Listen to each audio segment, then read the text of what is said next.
Drawing are one of the three main file types in SolidWorks. They allow you to communicate information about 3D part and assembly models in traditional 2D format.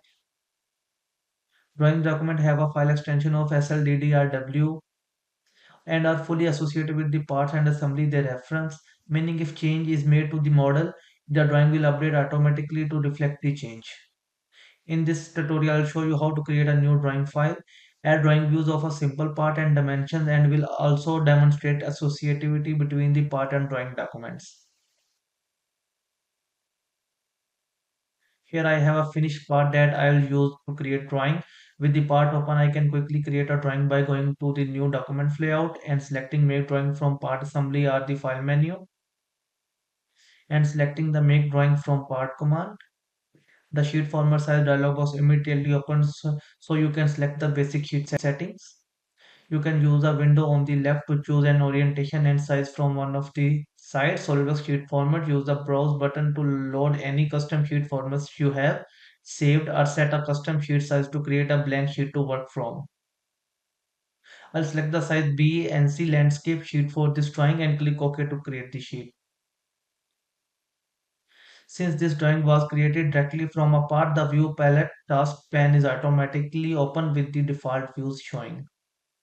To add a view to the drawing, I'll click and drag the front view onto the sheet, and when I release the mouse, I'll edit the drawing. With the first view added, the projected view command is automatically enabled. With the command active, when I move away from the front view previous of other model, view appear depending on the position of the mouse.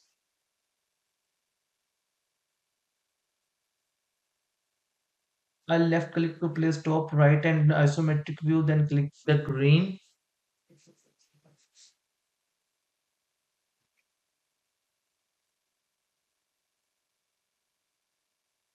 Check to exit the projected view property manager. If you want to add more views later, you can either go to the insert menu, expand the drawing, view layout and select projected or right click on the sheet and expand the drawing. View layouts to find the same options. I have all the views I need for this drawing, so I'll start organizing them. I want to move the isometric view into the top side appears, then click drag it to move the view in the corner. With the view still selected, notice that the property manager has updated with the view properties. From here you can change which configuration is being referred, as well as the display styles, scale, dimension, type and a cosmetic thread display. I'll switch the display style to shaded and select the front view. Since this view is a parent view rather than a projected child view, notice that it has the additional option to change the orientation. I'll switch the orientation to top and a warning box appears asking if I want to change the orientation, knowing it will affect the other views. I'll check yes and view as well as the view projected from it update to show the new orientation. Along with the view orientation, the projected views are also positionally related to the parent view. This means that when I try to move the right view, I am restricted to horizontal movement. And if I move the parent view, the top and right views move to stay aligned. The isometric view, while related to the parent view, is free floating and can be moved freely once created. I'll switch the parent view back to the front view. And in the next section, I'll go over how to add manage dimension for a drawing. I have a drawing here with 4 views that I want to add dimensions to. Before I start adding dimensions, however, I first need to go over the two types of dimensions that SolidWorks uses, driving dimensions and driven dimensions.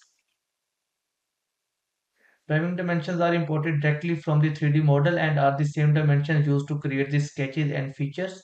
These dimensions also link back to the model and can be changed here to make changes in the source model. Driven dimensions then are manually added to a drawing and can't affect the model or by adjusted in the drawing. Each dimension type has its advantages, and in the lesson I'll cover how to add these types of a drawing as well as how to manipulate them. To start, I will import the drawing dimensions from the model into the drawing by using the Model items command, which you can access from either the icon of the annotation toolbar or the insert drop down menu. In the property manager, you can now select what types of items you want to import and where to import them. The dimension, annotation, and reference geometry sections let you choose what gets imported, while the options and layer sections give more options for where they are selected from. For this drawing, I will import the dimensions marked for drawings, which is selected by default the whole wizard location and the whole callouts. The source destination section is then used to determine where the imported items are going. When set to selected features, you select individual features graphically to add the related dimensions. Or you can switch to entire model to import all the selected items in the model into the drawing. In this mode, you can either select a view graphically to make for the item to be added, or simply click the check and have the item distributed evenly across the model. While the items have all been added, their placement may need to be updated. There are few ways to do this, and they mostly use left mouse click and dragging. You can repositioning a dimension on a view with a simple click and drag.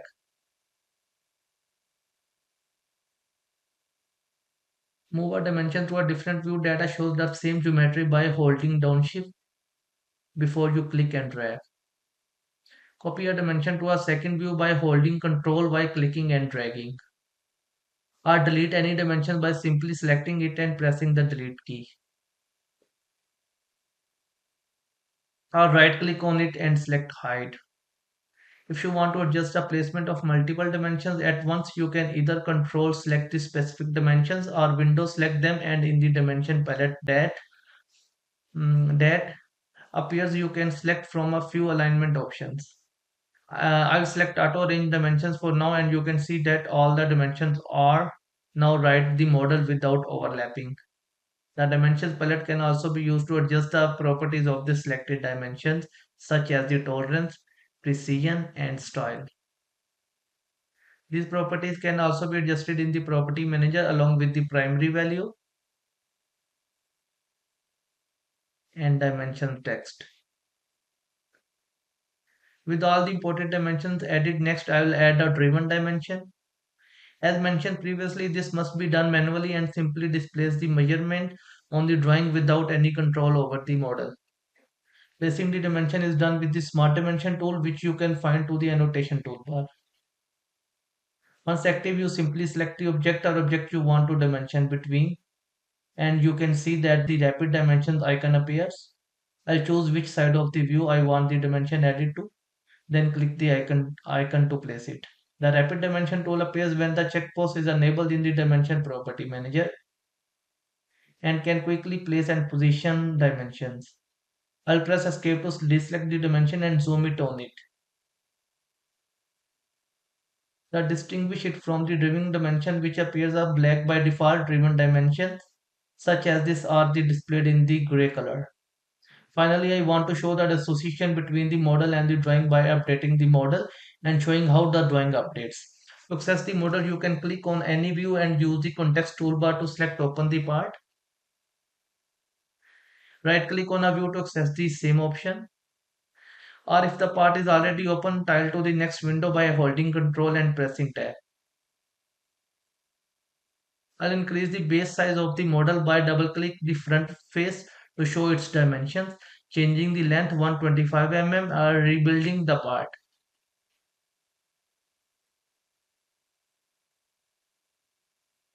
I'll switch back to the drawing, and since the drawing is linked to the part file, it's automatically updated with the change.